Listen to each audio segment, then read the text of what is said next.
जय श्री राम। राम जटायु संवाद तथा शबरी के बेर। सीता हरण के पश्चात जब राम और लक्ष्मण अपनी कुटिया में लौटते हैं तो सीता माता उनको नहीं मिलती। दोनों भाई समझ जाते हैं कि यह अवश्य ही किसी असुर की चाल थी। दोनों भाई सीता को ढूंढते हुए दर दर भटकने लगते हैं। काफी देर तक वन में भटकने के बाद उनको गिद्ध जटायु घायल अवस्था में पड़े हुए मिलते हैं। जटायु श्री राम लक्ष्मण को सीता हरण का सारा वृतांत बताता है कि देवी सीता को रावण नाम का असुर हरण करके दक्षिण दिशा की तरफ ले गया है। जटायु कहता है कि हे राम, तुम्हारे पिता दशरथ मेरे मित्र थे, इसलिए तुम्हारी पत्नी सीता मेरी पुत्र वधू के समान थी, जिसकी रक्षा के लिए मैंने अपने जी जान से रावण से युद्ध किया। लेकिन आखिर में रावण ने अपनी तलवार से मेरा एक पंख काट दिया, जिससे मैं संतुलन खोकर नीचे गिरा और चाहकर भी पुत्री सीता को उस अत्याचारी से छुड़ा नहीं पाया। इतना कहकर गिद्ध जटायु अपने प्राण त्याग देता है। श्री राम एक पुत्र की तरह जटायु का अंतिम संस्कार करते हैं तथा सीता की खोज में दक्षिण की तरफ चल देते हैं। बहुत समय तक वन में भटकते हुए उन पर एक लंबी भुजाओं वाला राक्षस आक्रमण करता है। लक्ष्मण अपनी तलवार से उस राक्षस की दोनों भुजाएं काट देते हैं। तब वो राक्षस श्री राम को बताता है कि वो एक गंधर्व है और ऋषि के शाप के कारण ऐसा बन गया है। यदि कृपया करके आप मेरे पूरे शरीर का अंतिम संस्कार करेंगे तो मैं श्राप से मुक्त हो जाऊंगा। तब मैं आपकी पत्नी सीता तक पहुंचने में आपकी सहायता करूंगा।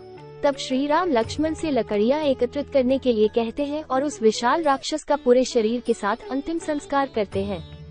अंतिम संस्कार करने के बाद वो राक्षस एक रूपवान गंधर्व बन जाता है और श्री राम को बताता है कि आपकी पत्नी को लंका का राजा रावण हरण करके ले गया है। मैं अपने दिव्य ज्ञान से ये देख सकता हूँ कि आपकी मित्रता वानर राज सुग्रीव से होगी, जिसकी सहायता से आप अपने कार्य में सफल होंगे तथा रावण पर विजय प्राप्त करेंगे।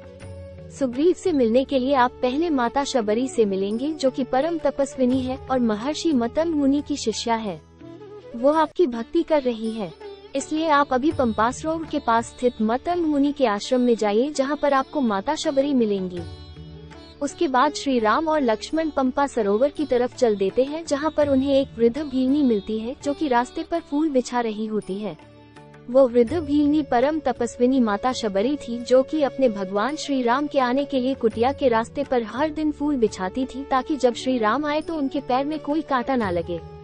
जब श्री राम और लक्ष्मण की कुटिया में पहुंचते हैं तो उनका परिचय पाकर माता शबरी खुशी से रोने लगती है तथा श्री राम और लक्ष्मण का स्वागत करती है। वो उन्हें बताती है कि उनके गुरु श्री मतंग मुनि जी अब नहीं रहे, लेकिन उन्होंने ही मुझे बताया था कि भविष्य में श्री राम अपनी पत्नी सीता को खोजते हुए हमारे आश्रम में आएंगे और तुम उन्हें सुग्रीव तक जाने का मार्ग बता देना, जिनकी सहायता से वो रावण पर विजय प्राप्त करके अपनी पत्नी सीता को पा सकेंगे। माता शबरी श्री राम और लक्ष्मण को भोजन के रूप में अपने द्वारा लाए गए बेर देती है। शबरी श्री राम के लिए आश्रम के वृक्षों से प्रतिदिन बेर चक चक कर अपनी टोकरी में रखती, ताकि श्री राम के लिए केवल मीठे बेर ला सके। शबरी द्वारा चक कर इकट्ठे किए हुए बेर भी श्री राम बड़े आदर भाव से खाते हैं, क्योंकि वह जानते थे कि वो बेर झूठे होते हुए भी स्नेह और भक्ति भाव से परिपूर्ण है। शबरी मतंग मुनि के बाद केवल इसीलिए रही कि वो श्री राम के दर्शन करना चाहती थी।